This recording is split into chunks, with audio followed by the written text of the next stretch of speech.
All right, so today's discussion is about protection and security, and this is going to talk only one session talking about it, but there are important concepts, so hope everyone enjoys and learns something from them. And this actually also gives more insight, like why sometimes you're just like not thinking enough about like how you're implementing or your code, or basically the protection or bounds that you have to put on your code. Some of them you actually see that they're being tested by, for example, pentest testers, but you get to see like why is that. So last session we talked about distributed deadlock prevention and detection and a couple of methods. So then remember that next Tuesday is going to be your homework 5 due, and next Friday is going to be your implementation of PA3 due. Again, you might have like 1 or 2 days of grace days, so make use of that. Make sure you actually have counted correctly your grace days. Then the class will be over basically. So Thursday is going to be the midterm 2, and then Friday it's going to be PA3 due, and then we don't have anything else. So yeah, I know a couple of you have asked me questions. This is being already covered in syllabus. The hub, we cannot just remove it. There is a date there. Just ignore it. All right. So today we're going to talk about some concepts and dive into the security with cryptography, symmetric and asymmetric encryption and decryption, and then we're going to talk a little bit about the program threats. Okay. So the protection and security, the concepts are basically relative to where the scope is. So protection is within the operating system, and it's basically mechanism and policies to keep programs from accessing each other's information. And so you've already seen something like in access rights that sometimes you have to do sudo, or maybe you copy a code from a different user. You have read rights, but you don't have rights, modification rights, or you can execute them, but you can't modify them. These are all, the examples of this. And, access rights and access matrix, which is like which user has which type of access to this file. These are all defined within the, protection scope of the operating system. Now, the security is issues external to the operating system, like, intruders or any other programs who are trying to access or misuse the resources available, right? So, and it has, you might have heard these terms, but, authentication of the user, because, again, the fact is that the operating system might want to give access to one user, but what happens if a different user exploits a vulnerability and presents themselves as another user, right? This is one of the issues. Or, if there's a malicious or accidental introduction of flaws in a program, right? So we're going to explore a couple of them today. So, remember that basically the security is important for your system, because you need to basically keep your files, identity, confidentiality, and privacy. These all have to do with security. If you're keeping your system secure, then you can ensure that these are being kept. Otherwise, they can be corrupted or modified or removed. And these are some of the terms that we're going to use. So intruders or crackers are whoever that try to attempt to breach security, right? These are usually, they have malicious intentions, and they want to basically exploit those vulnerabilities. And the threat is just a potential security violation, right? Whereas the attack is the actual attempt to breach the security, okay? So, and attack can be, again, accidental or malicious. So, you already, sometimes hear, recently, I think Facebook was having something, I don't know if they found it was, accidental or malicious, whatever. But these are just different types of attacks, all right? And it's easier to protect against accidental threats or misuse, because if someone has the intention, well, they're going to find their way in, right? It's just more difficult to basically prevent them from exploiting any other ways. And these are different ways that a malicious misuse can basically, happen, or, different types of attempts. So one is interception, when basically, like, let's say communication is happening, you intercept and, listen or eavesdrop on that communication. And interruption is when you actually, there is like a transfer or communication going on, and you interrupt it and you stop it, you prevent them from having that. Then modification, if, let's say in the same example of communication, if while the message is being passed, on the way, you modify the message to basically fool the receiver, of something. You can come up with different examples as well. This can also happen, like, modification of a, let's say, not network situation. If your files are, local, but then modified unauthorized, then again, this is one type of attempt to breach the security, or basically confidentiality of that, right? And fabrication. This is like, just out of nowhere, an attacker or intruder basically represents themselves as another user, and then just like start generating some data, and as long as they can fool the receiver, it's again fabrication of those information, falsifying. Okay? Any questions? Just like general terms. All right. So the goals of the security are basically in these three categories. Like, one is the confidentiality, right? And that is like that the confidentiality like ensures that the whatever like the resources there are, they're only access to the authorized people. So if I have some file, they're like confidential as long as they are only accessed by me. No one else can access them, right? They have like similarities, but there are also differences, right?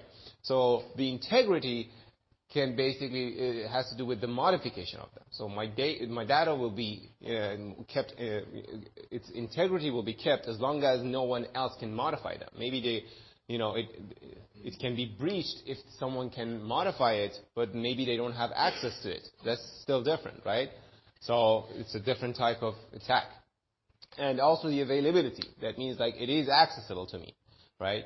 If my data is here and someone just destroys my computer altogether, right? They don't have access to it. They haven't modified but I just like don't have it. If they steal it, I don't have it. If they destroy it or delete the files, they don't have it, but I also don't have it. If they modify it, if they make the files corrupted, again, they don't have access to the file anymore, but they have been modified. So these are just like different and differences and similarities, right?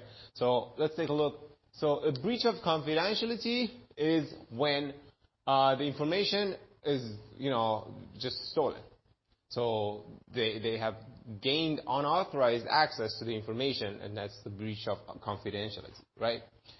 A breach of integrity is the unauthorized modification of data. Maybe, again, they don't gain to the unmodified like data to themselves, but they modify it, and that's the integrity.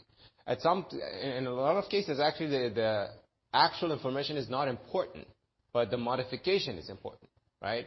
So let's say I want to buy something, there's a transaction happening. It actually does not matter what I wanted to buy. It matters that if they can modify that transaction to increase the, amount, so they can steal, right? For example. So that's the integrity. And the availability is the unauthorized destruction of the data. Again, in a lot of cases, attackers just like, destroy a server or data or whatever, and the purpose is not to gain access, it's just like to prevent the legitimate access to the authorized users. Okay? And there's the theft of service, which is the unauthorized use of resources. If there are resources that are available, only to some authorized users, and an unauthorized user try to, steal that service, it's not necessarily in the confidentiality of your data, but it's just like, service. Maybe, you want to ban a little kid from accessing, Wi-Fi, and then they find a way that, right? It's not any, confidentiality or integrity. It's just like a theft of service, basically, right? The other type is also denial of service. So denial of service is preventing legitimate use of the system. Again, these have to do with the services, right? So you've probably heard a lot about crashing web servers or so, right? So, if you have resources, it can be either centralized or you can use distributed denial service and basically just overload a server so the server cannot actually service legitimate users of that service. Okay, this is denial of service. Okay, so now these are the type of the methods for violation, mostly in the example of a communication. So masquerading is the breach of authentication, right? Pretending to be someone else. Let's see. So in this example, there's a sender and then there's a receiver. These are communicating normally, and then the attacker comes and then represent themselves as them. So they start communicating with the receiver, and the receiver doesn't know. They think that they're talking to the sender, right? So another type is the man-in-the-middle attack, right? So the man-in-the-middle attack, again, is based on the fact that the sender and receiver cannot authorize themselves or identify themselves. They cannot trust each other. So what the attacker does is that they basically jump in the middle of the communication, right? And then, so the sender and the receiver think that they're communicating directly, whereas the attacker sits in the middle. Now they have, first of all, they're able just to relay information and intercept it. Basically, they can overhear anything that's going on, but in the meantime, but they can take one step further and actually start modifying. So at the meantime that this sender thinks that they're talking to this receiver and vice versa, they can talk, independently. Or while relaying the message, they can basically modify those messages, right? This can be happening also in school where people taking words from each other, but then they modify, make people fight, whatever, right? So, and then this can basically lead to a session hijacking as well. So when the actor interception and active communication. So there's already a session going on between the sender and receiver. The attacker jumps in the middle and then takes it from there, right? Now it's basically they're hijacking that session and using the service or whatever. The other one is a replay attack. This is you might have heard of it for financial transactions, right? That's why one of the reasons that these swipe credit cards are just so vulnerable, because the information that is kept during a transaction is just replayable, right? So if you swipe a credit card and the pose has been modified a little bit, or maybe not even the pose, is just the communication line is intercepted, then all the communication happening is you can record it and you can simply replay that, right? You can make the same transaction, the same amount, so you go and buy something for $74.55, right? The same transaction, they can repeat it 2 days later. Hey, another $74.55, right? And this actually is very easy to do, right? Relatively to the other things. So that's why there are means to prevent that. So for example, there's time stamping, and then that time stamp has to be encoded in the message, so you can't just easily do that. Or your financial provider might just find it a little bit malicious, you have two transactions of equal amounts, exactly near each other, the same timestamp. Is this correct? Did you, so that's why, to prevent such stuff. Okay. So let's move on with the next one. So next we're going to talk about a little bit about cryptography, not just a bit, but a little bit more. So cryptography is basically one of the security tools that are available, and they're widely used everywhere you can think of. And by the way, speaking of this one, I think session height. Yeah, as an example, but by this intercepting, you can also intercept Wi-Fi communications. That's why you've been probably told not to use unprotected Wi-Fi's, the ones that are just open. because a lot of your communication actually is not encrypted. So you can just, like, those information that are not encrypted end to end, whatever that you're sending to the Wi-Fi access point is accessible to anyone, right? So it's just like very simple. I think I may have done it actually as an example for one of the projects of the groups, just to try it. And then it was like easy, like, a laptop is trying to communicate something, sending messages like WhatsApp messages till a few years ago, they were not encrypted. So whatever that you're sending is just like available plain text. And, well, you can't just like direct it to an access point like that, right? You were sending it in waves. And if you have like the right tools and software in a different laptop, then you can listen to those messages. Then normally they are being dropped on your computer because they are addressed to that access point. But if you actually, overwrite that and say, no, whatever that it comes and you listen, just dump it, even if it's not meant to be for this laptop, right? Then you can just like start dumping messages, and you can retrieve like, photos. It's like that easy, okay? If you have end-to-end encryption, that's different. They get the encrypted messages, but they cannot decrypt it because, again, it's supposed to be like that.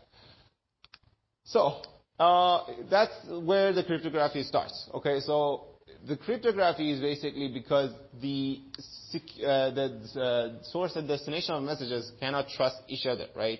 The messages are always going over, like, let's say, like wireless or any other type of network that you don't know what's going on. The hops in the middle, who can access it? You have no idea.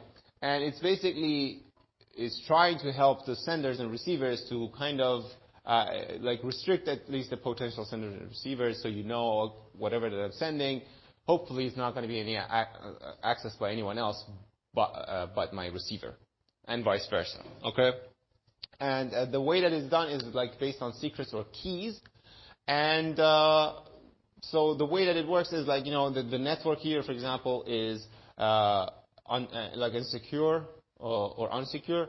And instead of like sending your plain text over the communication so that anyone can access it or hijack it, you encrypt it using a key, and so what we call a ciphertext is now sent over the network.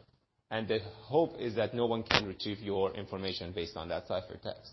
And then on the other end, the decryption algorithm will run on the ciphertext, and then the plain text will be retrieved.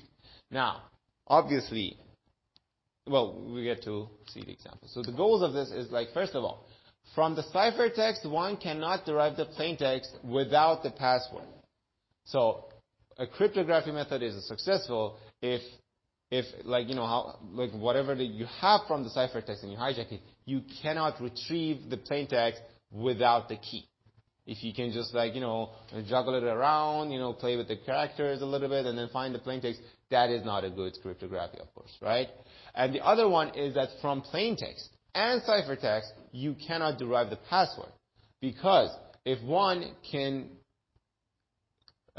basically just have access to the plain text or ciphertext, or guess it, some of them actually is just like that. So you don't have the key. Actually, this is, I think, the case that was used in World War, I think, right?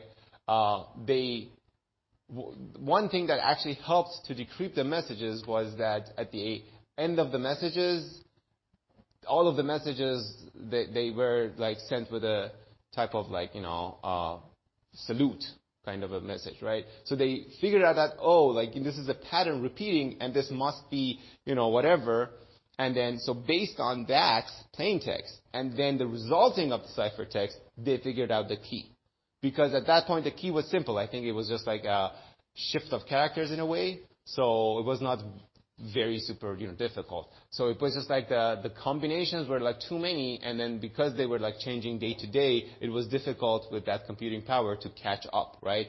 But based on the plain text at the end and then the ciphertext, that guess actually reduced a lot in the space of the brute force, and then that led to making it happen with that machine Enigma, whatever, right? So these are the goals of that. Okay. So this is like how it's happening. There's like a key exchange here. We're going to talk about it later. But basically the sender and the receiver should have the key, right? There's the encryption key and the decryption key.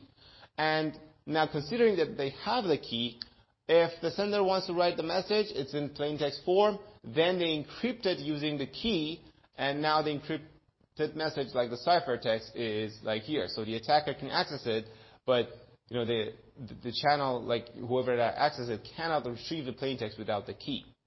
And then on the receiver side, they receive the ciphertext, they have the key, so they decrypt that using the key, and then they get the plain text, and then the message is read. Okay? Is that clear? Okay. So in general, the cryptography consists of this. So there is a set of keys for encryption and decryption. There is like M, which is the messages, which are the plain text, and then there is a C, which are the ciphertext. This is just like the formal way of saying it, but we're just like talking about all of them anyways. So the function of encryption with the key is from message to the ciphertext, like encrypting it, and the function of decryption with the key is from ciphertext to the message, right? So this is just like again formal form.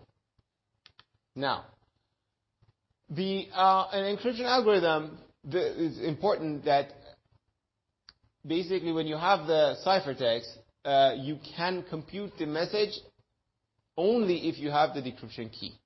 Again, this is similar to this. Okay, so if you don't have the key, you cannot compute the message. Okay, so basically, if you are the receiver holding the decryption key, then you can use it, to produce the message. And if you don't have the decryption key, you cannot, right? And you should also make it like kind of invisible to derive the key itself from the ciphertext. So one example, again, simple example, is that if you just like start rotating or changing the characters of English, let's say we have 26 characters, it's like whatever method that you use, whatever shift or map that you use, it's easily to break. And one is because in normal English, words or sentences, let's say, the distribution of letters is, kind of known. So A has like, so much of use, and Q is like this, and the E is like this. You have the distribution of this. So whatever like garbage that you receive, if you know that it's supposed to be an English message, then you basically find the distribution, map it, have a couple of guesses, test it out, and then you figure it out, right? So that would not be, again, like a decryption key, because you can actually derive the decryption key itself from the ciphertext. Any type of predictable pattern basically is, again, a flaw for that decryption key or cryptography method. All right? So now the cryptography is divided into symmetric and asymmetric methods. So the symmetric is that when the encryptor and decryptor have the same key, which is kind of makes sense for us, right? Whatever, like the physical keys that we use in locks, the lock is, you copy the key, and you and your roommate have the key, but no one else, so you cannot enter your home, right? So if you have this is the encryption key is derived from the decryption key, and vice versa. So even if they're not identical, it's just like that. If you have the one, you also can have the other one. The same goes with, for example, and again, the rotation of letters. Well, if you know that A is mapped to E, then in the decryption, you know that E is mapped to A. It's not identical, but you can tell. So one of the most known one is DES, and I think it's short for Data Encryption Standard, and it's commonly used for, again, like it's block encryption algorithm, and it encrypts a block of data at a time, 64-bit messages with 56-bit key. So if you have the 56-bit key, you get the block of data, which is like 64-bit message, and then you encrypt it, and then you have like a 64 message a 60-bit form message, which is ciphertext. And again, on the other hand, you decrypt it using the same key, and then you basically have the plain text. Okay. Now, it was like, using the 56-bit key. This was pretty old, I think maybe 1970s. And so then there was like flaws. You could like, brute force it or, find a way. And then at least one of the things that would make it a little bit more difficult to break was triple death. And it's considered, more secure because it would repeat the same algorithm with 3 different keys over and over again. Yes? For death, like why was it 56-bit? I have no idea. Why 56-bit key and again, I have no idea. I actually used this in a company that I worked for, but I didn't dive into like why it was defined that way. Okay. So then the AES came, which is more secure. It uses like the keys of up to length up to 256 bits, and it's working also on larger blocks. The more computing power you get, then you have the ability. It's that not at that time they didn't know that they, with larger keys they cannot provide more secure. But it was just like computing and encrypting itself is like computing intensive. And that's why, you have to adapt to the computing powers and, otherwise you're just like wasting a lot of resources, right? So AES you might have heard, I think it's used in, Wi-Fi encryption as well. So then there's the RC4. So all of them are basically working on the blocks. So what RC4 is using, it's a key stream. So instead of like working on a box, it's used for real time streams of data because it has using the symmetric key, you basically come up with a pseudo random bit generator that in real time it can basically cipher your bits to a different, bit. Either 0 comes, it goes to 0 or 1. And if you look at the stream, it seems like a, random, but it is not. It's generated using the key. And on the receiver side, if you receive them again in order using the key, you can decrypt it in, again in the data stream, receive it in the stream. Okay. And so this is like one of the difference between this and this. And this also has like flaws. First of all, I think it can be brute force, and the algorithm itself also might have some flaws. So none of them are perfect. So this is what we actually saw in this graph. In this diagram, we talked about this scheme, but we didn't talk about this key exchange, right? So what is this key exchange? How does it happen? If the key exchange also happened over the same network, well, then, if they were there before this communication, they were also there for the key exchange, and then they also have the key, so you didn't do anything. You just like added some compute power to them. Requested to do a little bit of effort to decrypt it. That's it. So the key exchange here is what matters. So in a lot of the cases, whoever using these symmetric messages, there should be one means of transferring your key, the symmetric key, to the receiver and to the receiver only. And some of them, for example, work by hardware. So some types of cards, like wallet cards, right, the ones that you actually just tap, is that you cannot, I don't know if it's actually impossible or just like very difficult to retrieve a key stored in that card. So in that card there's like chips, and in those chips is hard-coded some keys. And when you're manufacturing them, you have the key, but hopefully no one can actually see how you're manufacturing them, so they cannot, know the key. But the key is stored in that card. Now your receiver, the one that reads it, also have the same key. So if the same card is used to tap, then you know that, oh, this is the same card, right? Let's say your Visa, for example, right? But if you manufacture a different card or program a different card and then want to assume that, okay, this has, $2,000 in it. Well, okay, the value is 2,000 stored, but who are you? Who's your manufacturer? If you say that I'm a Visa card, okay, are you this is checking if because it expects the communication to be encrypted with that key. So if that key is not there, if you cannot know it, then you cannot like forge that transaction. Okay? So one way is like that, manufacturing hard coding into hardware. One way is keeping it, secret or transferring it to a different means. So if there can be a secure channel, but it's just like very expensive. Sometimes it's just like that. Actually, we're going to see it in a few slides. So maybe you can have a somewhat secure communication, but it's very expensive. So you cannot have all of your communication with it.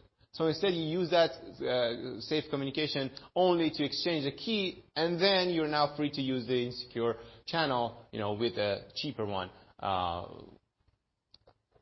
the encrypting and decrypting message. All right. So now we move on to asymmetric. So the asymmetric cryptography is where the key is actually different. So this is not like very physical. I think I don't have any examples of that, but it's when you have a public key and private key, and basically the public key is used to encrypt data, and then the private key is used to decrypt data. It can also work the other way around, but it's just like stay with me, all right? So the idea is that you have two different keys, and you can only encrypt one message with this one and decrypt the message with this one.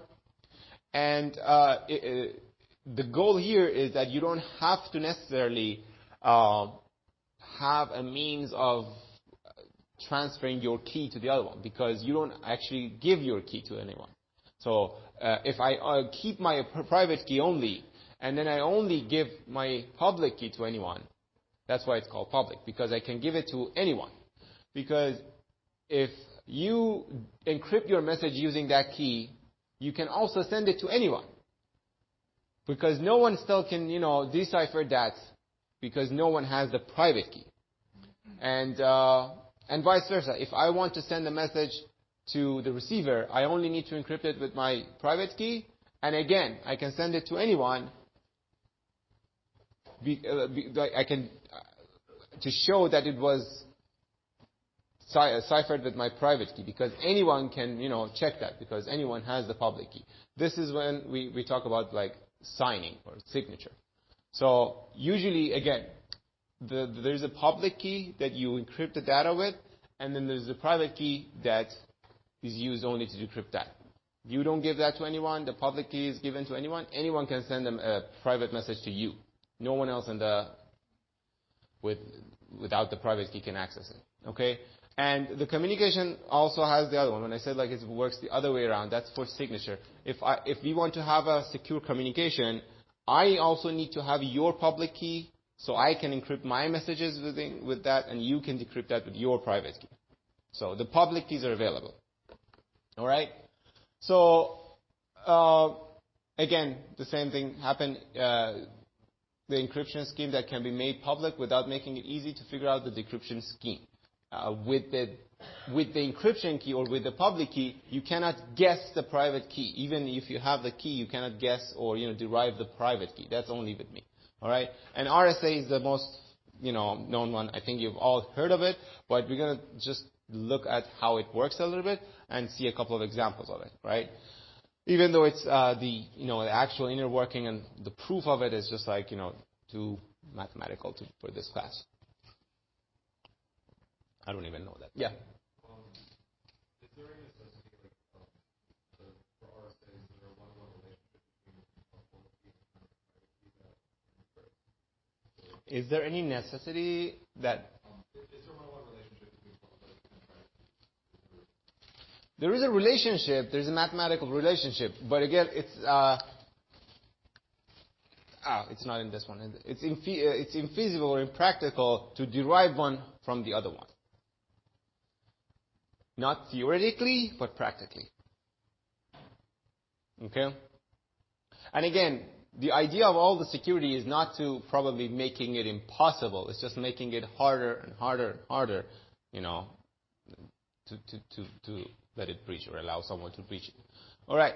So again, the idea of asymmetric is the same as you have the encryption and decryption. It's just like that. The keys are different, and then because the keys are different, you don't need to pass in the key exchange. You can basically, if you're talking about like one sender to the receiver, then the receiver needs to keep its own private key secret, and then the public key can be available. So whoever that wants to send this one a message, they will encrypt it using this public key, and then they send it over. Whoever has the access to the ciphertext, they cannot derive it because they cannot access or guess the private key, and then the receiver uses its own private key to decrypt the message, or basically decrypt the ciphertext and get the message. All right? So let's see. These are like the formal, like how it works. So the decryption key is shown with the KD and N. So there are two numbers there. And encryption key is with the key KE and N. So N is common, amongst them, but you cannot like guess KD from KE or vice versa. And the encryption key is known as the public key. The decryption key is known as the private key, and because again everyone has this, so that's why you only use the private key for decryption. And so how it works is that you might have heard that it has to do with prime numbers or whatever. It's just like some of it is just like not clear. I even have like some questions about like how it can be trusted among everyone. But there are two big, gigantic prime numbers. Usually that's like the length of the what you hear like, 256 or 520, or I think now there are places that they use like 2048 bit. It's just like that. They are very gigantic prime numbers, and it's difficult to guess prime numbers that huge. And so once you have those P and Q, then you can derive N, which is the multiplication of them. And N is, there. N is known, but defactorizing P and Q from N is, like, again, impractical. And so you select the encryption key relatively prime to the R. So R is this one. P minus 1 multiplied by Q minus 1. So you pick an encryption key which is relatively prime to that. That means the mod of that number is like 1. That's the greatest common divisor. And then you pick the decryption key again, relatively prime to R, but also KE multiplied by KD is relatively, again, prime to R. Okay? So, again, the reason that it has to be like that is just like proof of it. We don't care. This is how it works. And now, when you have the KE and KD, we're going to see an example, and, you should just need to know, again, the same steps to follow, and then you come up with your own example. So encryption key consists of the KE and the N, and whenever you want to encrypt a message, is that you take that message. A message is usually a number, right? Whatever that it is, you can turn it into blocks of bits, which represents numbers. And then you take that number to the power of KE, and then basically take the mod to N, right? And whatever number that gives you, that will be your encrypted message. That will be the ciphertext. It will be a number from 0 to N, and that's just like going to be your cipher message. And then for decryption, you do the same operation. You take that ciphertext and take it to the power of, this time, to the KD, which is the decryption key. And again, you take them out to N. And now it basically gives you the plain text. Okay?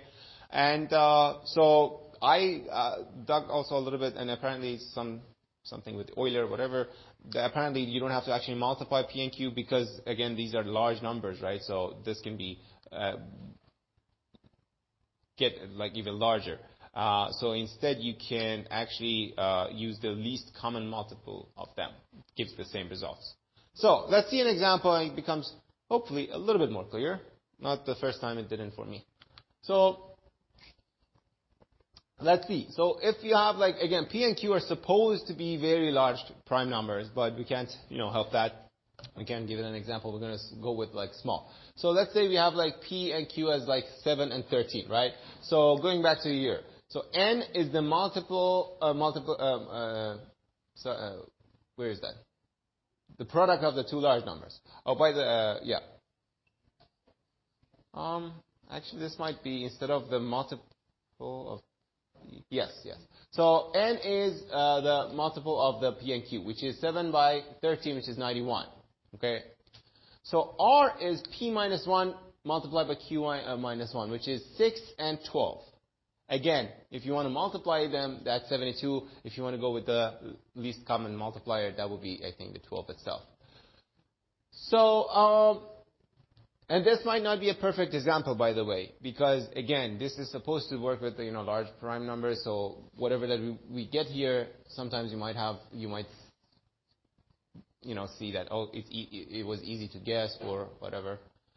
So the R, we have the R, we have the N, we have the P and Q, and again, N is supposed to be public, part of the both public key and private key. And so it's just like that. Imagine that knowing 91, you cannot guess 7 and 13. Now, the other thing that you need to do is to generate your private key and public key. And to do so, you need to come up with a private key which is relatively prime to 72 and also smaller than, I think 72. Yes, and smaller than 91. So both of them. So let's say KE, we pick 5. Okay.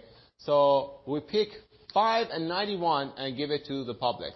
Whoever wants to encrypt this message, you're going to use 5 and 91. And we're going to keep it small again because we have to, do this operation, which is, taking this to some power and then taking a mod to n. And, the larger this number, the more difficult it gets. Okay.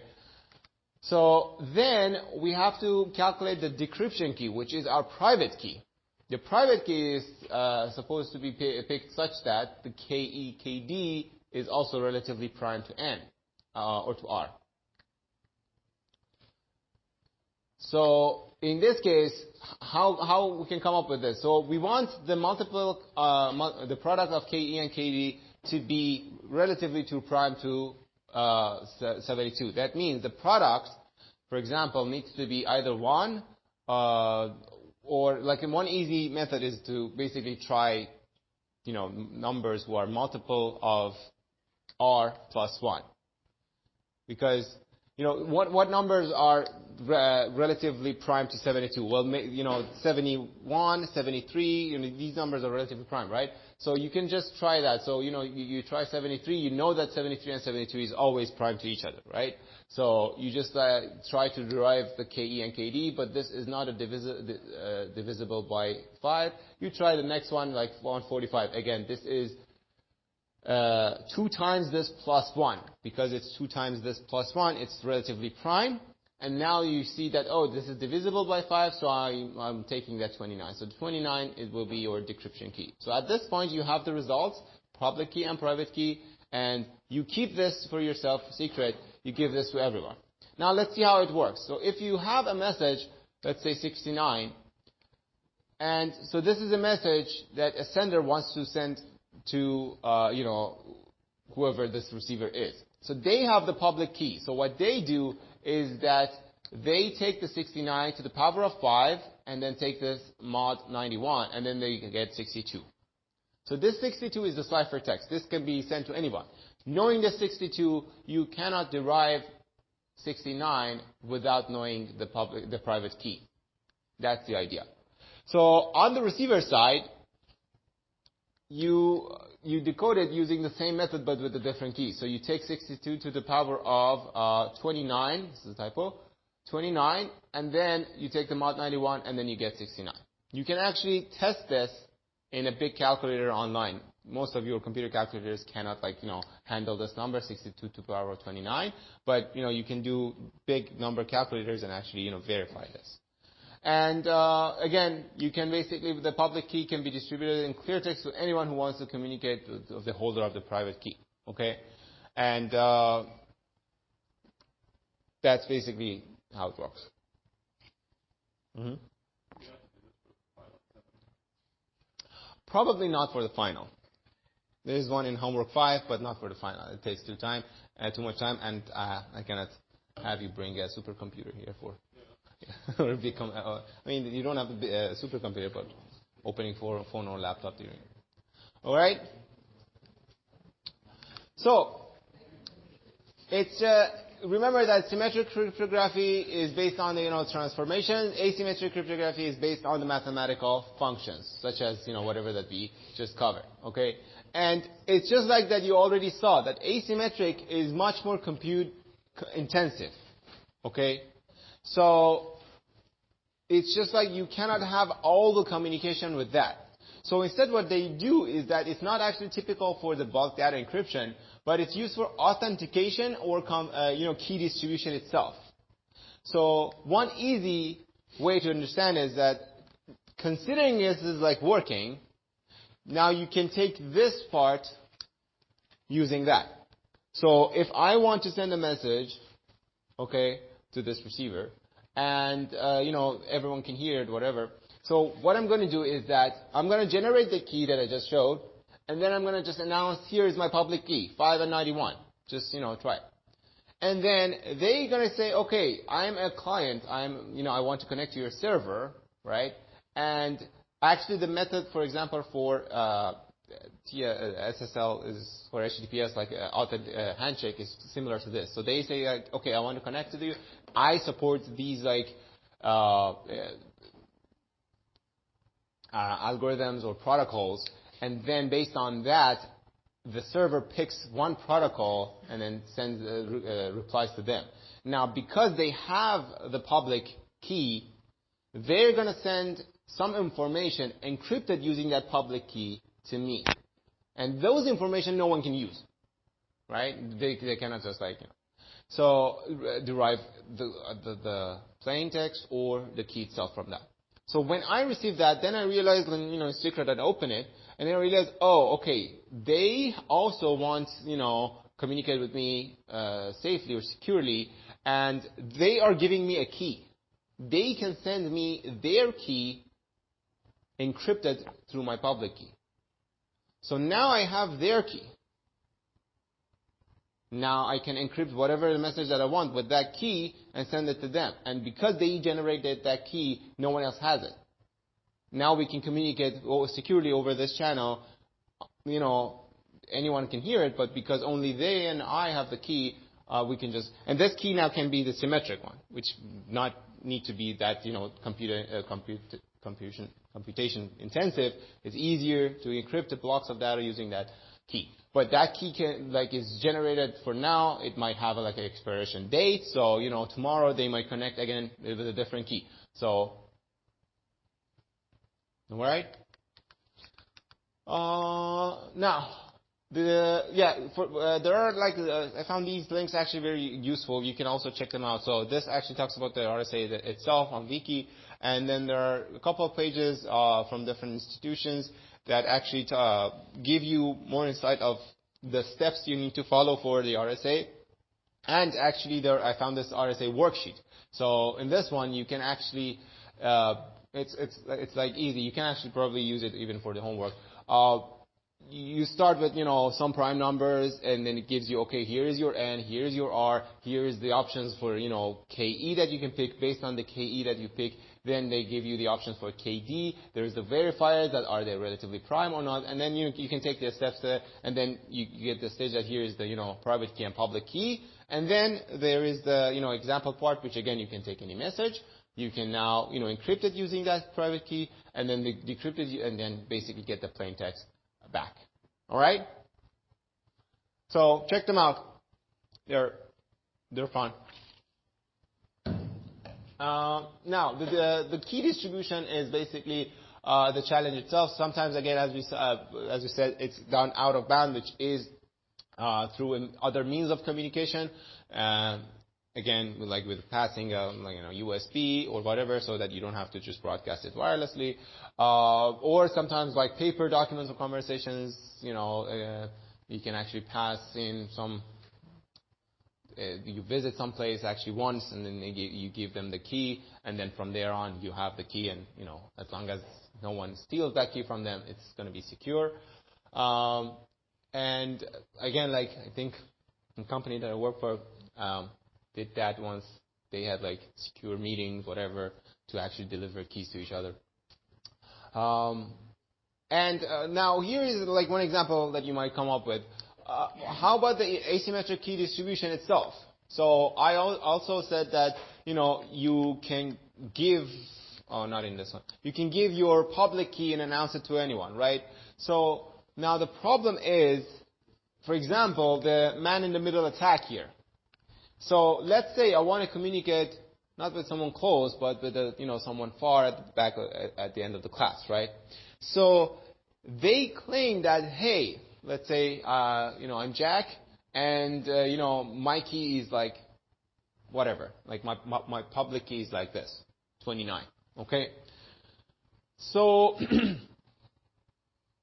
what if someone else here also tells me that, hey, I am Jack, and my public key is 64.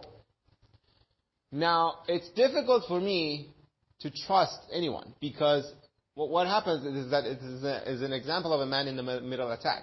So let's say I'm going to go with a fictional name.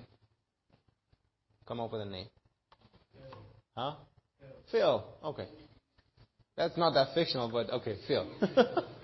So let's say Phil here wants to hijack the communication between me and Jack, and they say that here is like Phil. Phil says that, hey, I'm Jack, and my public key is 64. They know that Jack's public key is 29. Everyone knows Jack's public key if they want to, if they have access to it. It's just like that I'm like far away maybe, or it's just like expired, whatever, right?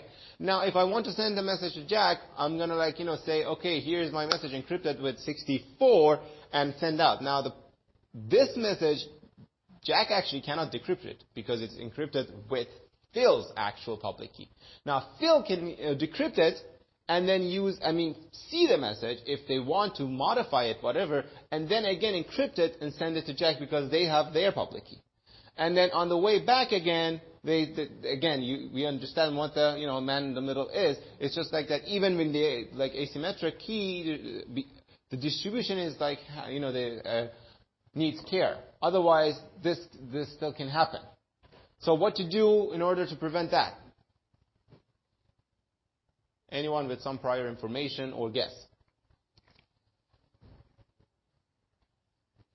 How can we trust the distribution? If someone says that, okay, Google certificate or public key is this, how can you trust that? How can you know that, okay, that is actually true? What if that is just like your ISP telling you that, and then everything that you're sending, it goes through your ISP? How can you trust that? Maybe your ISP is just like eavesdropping on everything and modifying your own communication. Yes? Verified public keys. You have something like certificates or authorities, and then there's verified and trusted. And so, for example, when you buy your machine, actually your operating system comes with some of them. Your browser comes with some of them. And again, if you think about it, theoretically, it's not impossible to forge all of them. And actually, it has been done.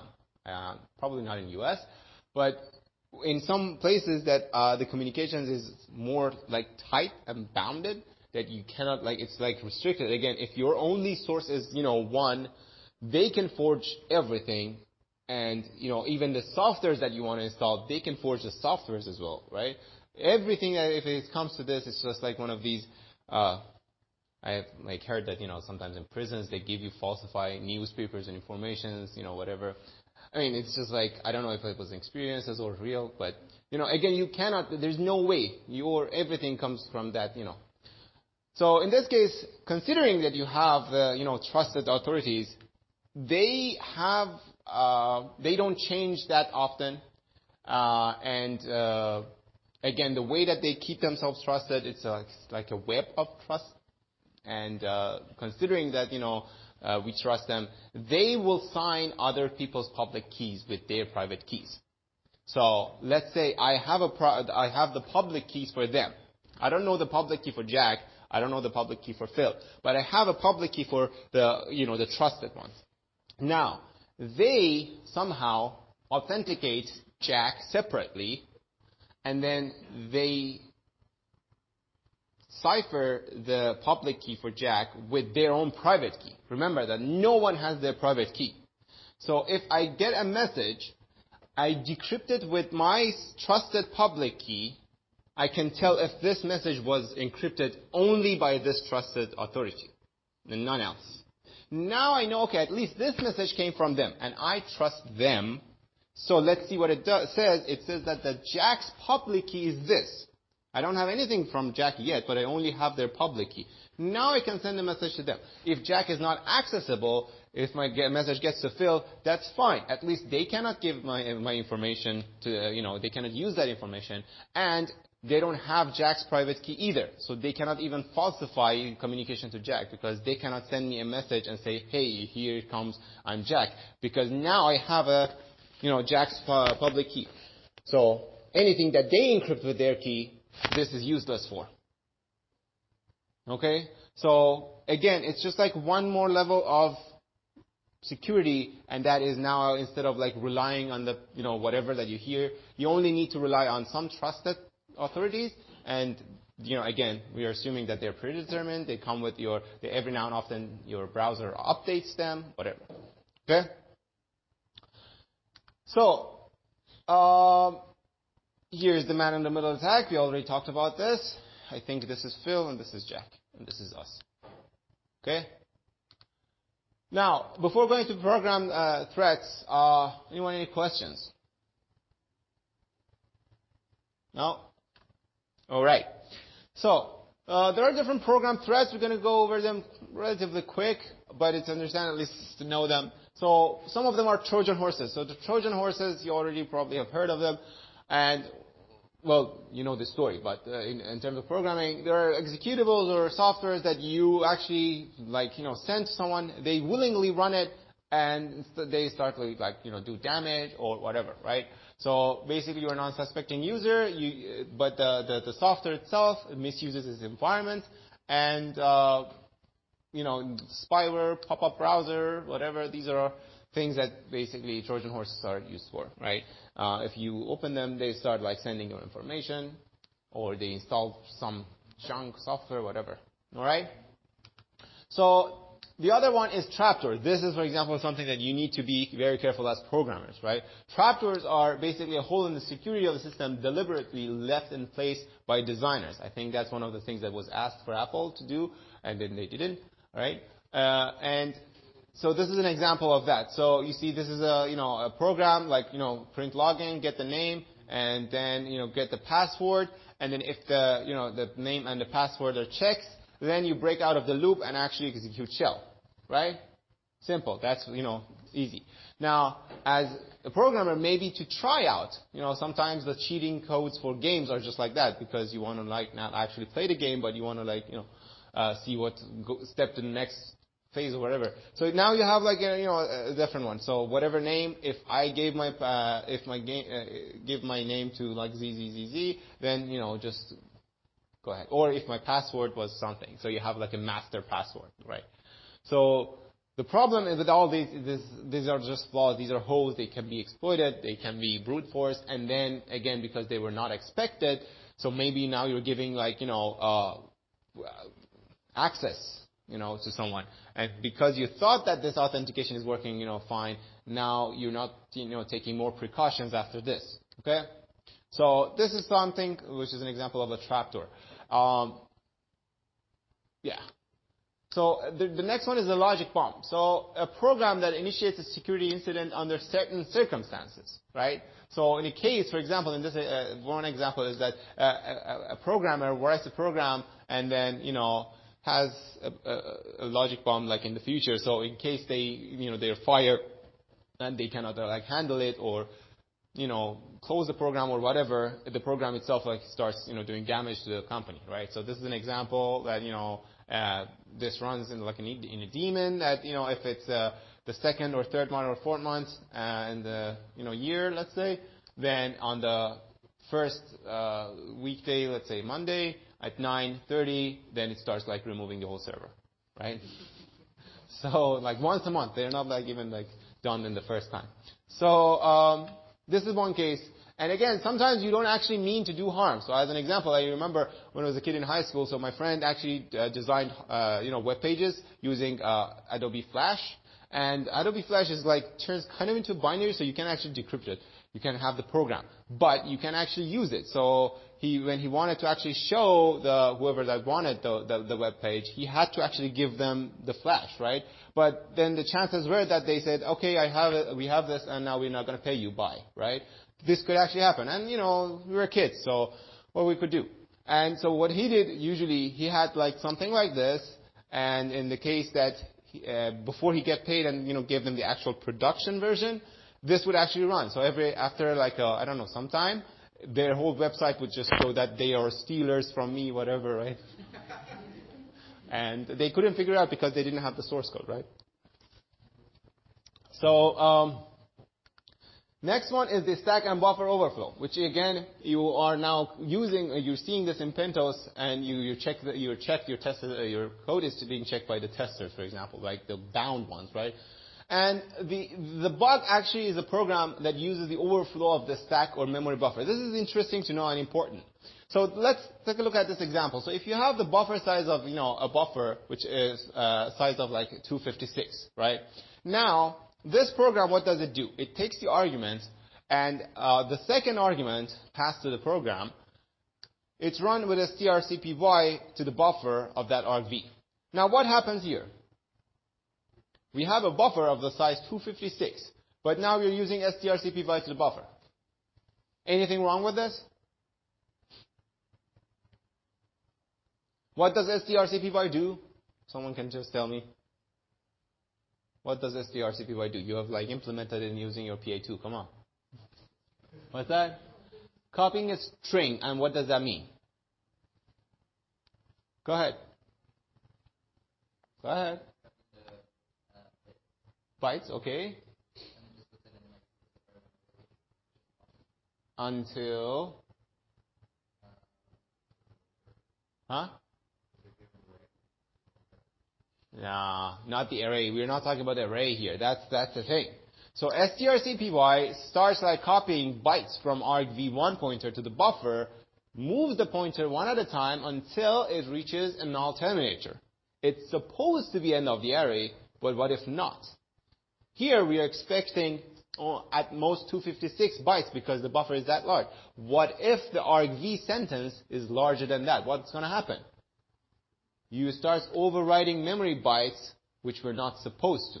And that's just going to be prevented by using strcpyn, which you give the maximum number of bytes, but a lot of times you don't. You don't care. You don't think, who's going to well, this is see what happens. That's going to overwrite the buffer. Now, what is the harm to that? What is the harm to that? We're going to actually see an example which is very important. Well, this is also, let's see. So you can run this program with this, and this can be, these are flaws, for example, in HTML, JavaScript, browsers that actually give a shell to a remote access because the browsers have a shell inside. Now, if you give something like this, you overwrite instructions somewhere that they're not supposed to, then that shell runs, and then maybe give access to some remote. So the example is sometimes this is an example when you have these forms that you fill in, name, last name, whatever, they have a limit. But if you actually can forge it and send instead of your name some instructions to the server, then they might run it, and then now they might do some damage or give you some access. And this is the case here. Let's see. This is important because you think that you're sending data, but you can actually send actual instructions and have the other side run it. How to do so? So a normal stack after the return address, we only have covered up to the arguments into the main program and then the return address. But in a function, below the return address are the saved frame pointer, which is the start of the function itself, and then the variables which are local, the buffers, whatever that you define, that automatic variables, they're all in the stack, right? Now it grows here. Now let's see what happens. So if you have a modified shellcode, which is this one, you have a program, and that program runs the shell, right, the bin shell. Now, if you compile this program, you get a binary. This binary, if you run this binary, will run shell, right? Now, what you do is that you don't actually run this binary itself. But what you do is that you have it, you send it to a remote server and have them run it. And then this is not a normal shell. This is a modified shell, right? Again, they don't need to have compile the software. You are sending them some modified shell binary and have them run it. How you can have them run it? It's relatively easy. So you see that this is the pointer, right? This is the frame, the return address, buffer, whatever. Now we just talked about a buffer overflow, right? So if the buffer starts at this and it has 256 bytes, it's supposed to be starting from here and then ending here, right?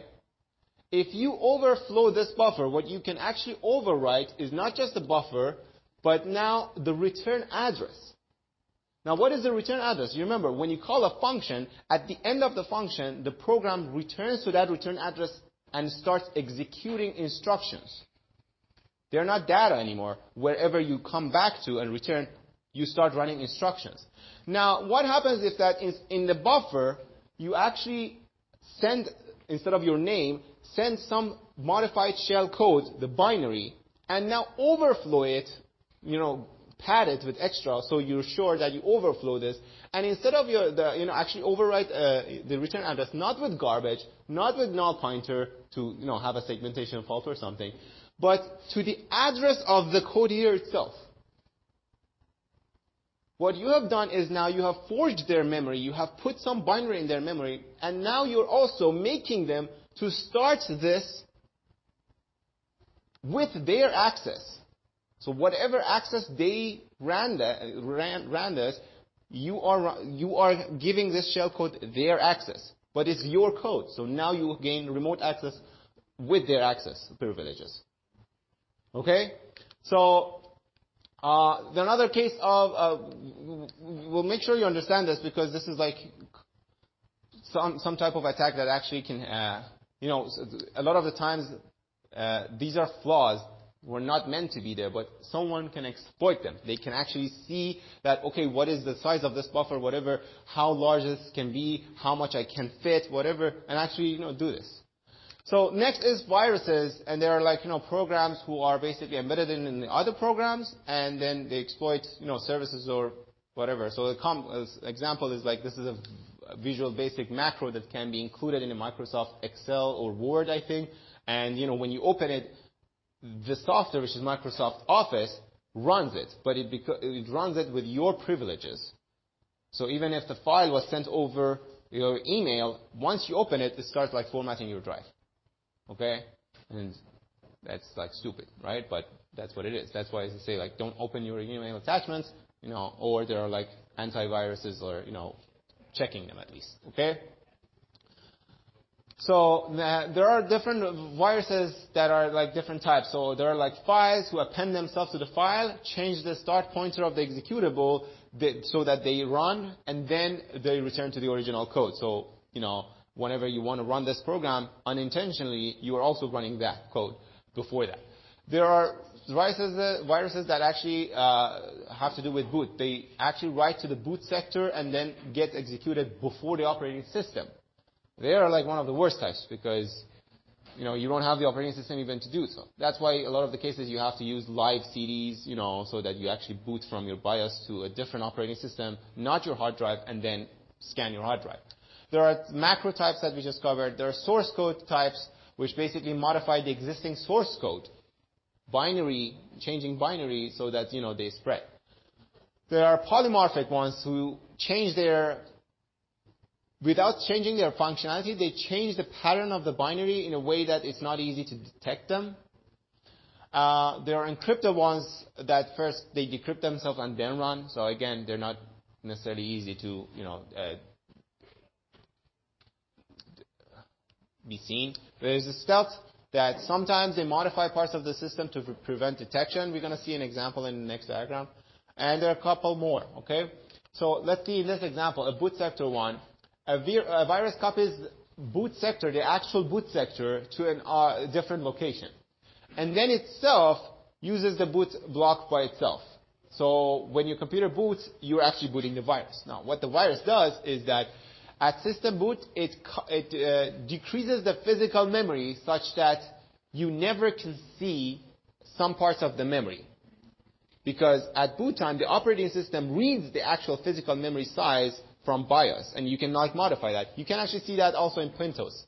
Initially, there is like that number you can find.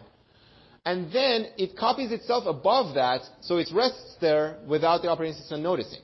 Now, what it does is that it attaches itself to the read or write interrupt system calls, whatever, and monitor every activity. So even if you want to write that file, it will then return the original file and not the virus itself. So it's really difficult to itself, and sometimes they also have like the logic bombs, whatever. So, it's difficult to even detect it. And again, the normal functionality is also preserved, so you can't tell if that's the case. All right? And then there's other types of attacks. You can go over them. Also, make sure you actually check this out. The Robert Morris, he was a graduate student from Cornell. In the first year of graduate studies, I think, they deployed a worm who caused, I think, hundreds of thousands or maybe even millions of dollars of damage in terms of people's time and administrative and systems which shut down. I think they become a faculty in MIT later on. So, all right. So just keep on. Make sure you hand in your homework 5 on next Tuesday, and we have practice questions. I'm gonna have them out. All right.